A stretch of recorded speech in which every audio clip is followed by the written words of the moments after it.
طبعا الآلوسي هذا من علماء السلفية، هذا عراقي من أهل بغداد، هذا اللي ألف كتاب روح المعاني، من أكبر علماء السنة، رغم أنه سلفي ومو ميال لأهل البيت، لكن أثبت لما شرح القصيدة العمرية أن ولادة علي بن أبي طالب كانت في الكعبة. بعد عندنا المسعودي، هذا من المؤرخين السنة الكبار، في كتابين عنده، كتاب إثبات الوصية وكتاب مروج الذهب. في كتاب مروج الذهب أثبت بأن ولادة علي بن أبي طالب كانت في الكعبة، وفي كتاب الثاني إثبات الوصية أيضا يثبت بأن علي بن أبي طالب ولد في جوف الكعبة. الشبلنجي المصري في كتابه نور الأبصار، وعندك محمد بن طلحة الشافعي في كتابه مطالب السؤول. هسه أنا ما أذكر لك المصادر، أنت ادخل على الإنترنت تلقى عشرات المصادر. زين، إذا عشرات من علماء السنة قالوا كما قال علماء الشيعة وأثبتوا ولادة علي بن أبي طالب. بعد واحد من العلماء اللي أثبت ولادة علي بن أبي طالب بجوف الكعبة هو عباس محمود العقاد. هذا الرجل لما يشرح كلمة علي بن أبي طالب فزت ورب الكعبة، تدرون هاي الكلمة كانت وما زالت محيرة. شنو فزت ورب الكعبة؟ واحد مقتول وبيت الله تعالى ومقتول غدرا، الفوز وين؟ انت جنابك فكرت كشيء بهاي العبارة؟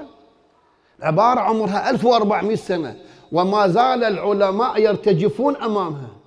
فعلا هسه أنت من أقول لك شنو فزت ورب الكعبة، شلون تقراها؟ عباس محمود العقاد لما يشرح هاي الكلمة يقول بهذا الإعلان العظيم اختتم الإمام علي عليه السلام حياته التي ابتدأت في بيت الله وانتهت في بيت الله.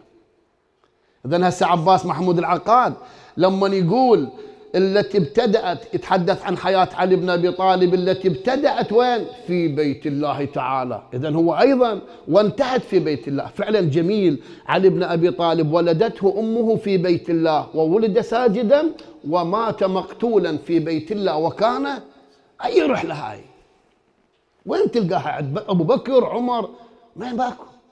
أقول وين الإنصاف؟ بهذا الإعلان العظيم اختتم الإمام علي عليه السلام حياته التي ابتدأت في بيت الله تعالى وانتهت في بيت الله تعالى، وما بين المبتدى والمنتهى كان السجدة طويلة لله. يعلن الفوز، شوف يقول يعلن الفوز في وقت عظيم ومكان أعظم. الوقت العظيم رمضان، والمكان الأعظم بيت الله.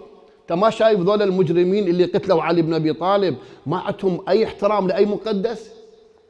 قتلوا علي وهو الإمام في شهر الله في بيت الله، ما عندهم مقدس. نفس النمط ونفس الأخلاق العفنة عند الوهابية وعند الدواعش.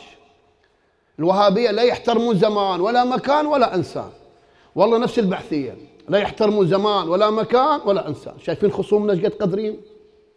يرادلنا أن نتحد لو نبقى بعضنا يسقط بعضا، وهذا يؤدي إلى ضعفنا. إحنا على حقنا تفرقنا وهم على باطلهم اجتمعوا. والفرص تمر مر السحاب، وانت تشوف أعدانا ترى كلها مكشرة بأنيابها. وحقك أنا أتمنى لكل الساسة الشيعة أن يتجردون عن الأنا، أبد ماكو أنا. تعالوا خدموا جماهيركم. إلى متى التقاتل؟ إلى متى الصراع؟ إذا ضعفنا الله كفيلة كل أخواننا أنفسنا راح يجتمعون علينا. ترى داعش مو بعيدة، هذا وادي حوران مليان دواعش هم وعوائلهم.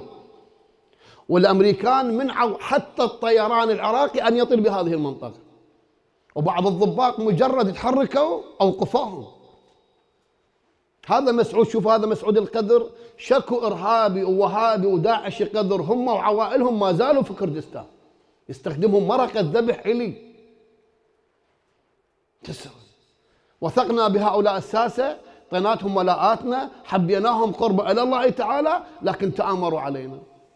ما دامكم مختلفين في قضايا دنيوية هذا نوع من التآمر. يا أخي الدنيا ما تدوم. صدام 40 سنة جعبا وينه؟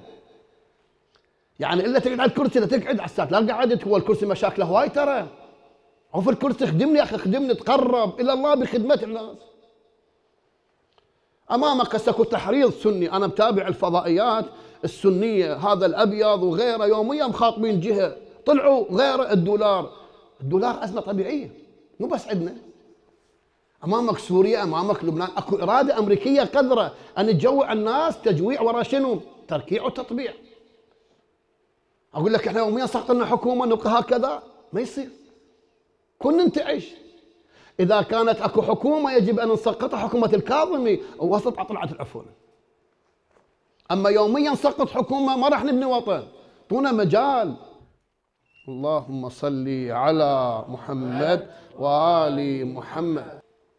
على كل ذولا اللي يقولون حكيم بن حزام أمه جابته في الكعبة، طبعا يقولون أمه اسمها فاختة بالزهير. شلون؟ شنو كرامتها؟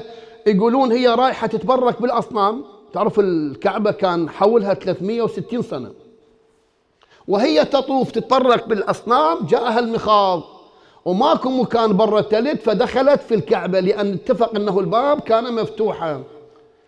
هذا الكلام ما ممكن قبله. ويقولون لما أنجبت ابنها سال منها من الدم حتى ملأ غرفة الكعبة، حتى اضطروا يجيبون مي من بئر زمزم ويغسلون. لا أولا هذا الكلام من قبله. ليش؟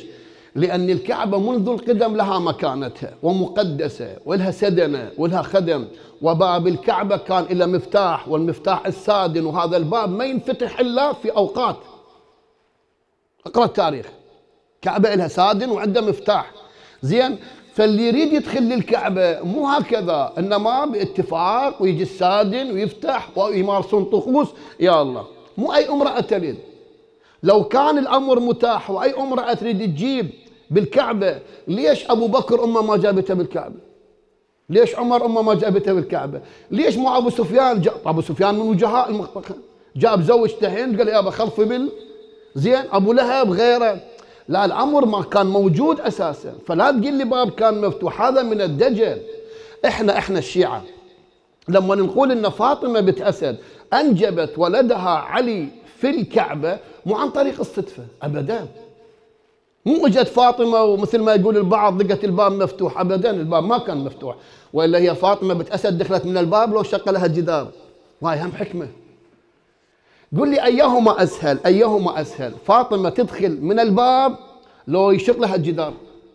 خو من الباب. ممكن يجيبون السادن يفتح، لا الله تعالى ممكن يفتح الباب عن طريق المعجزة، ممكن لو لا.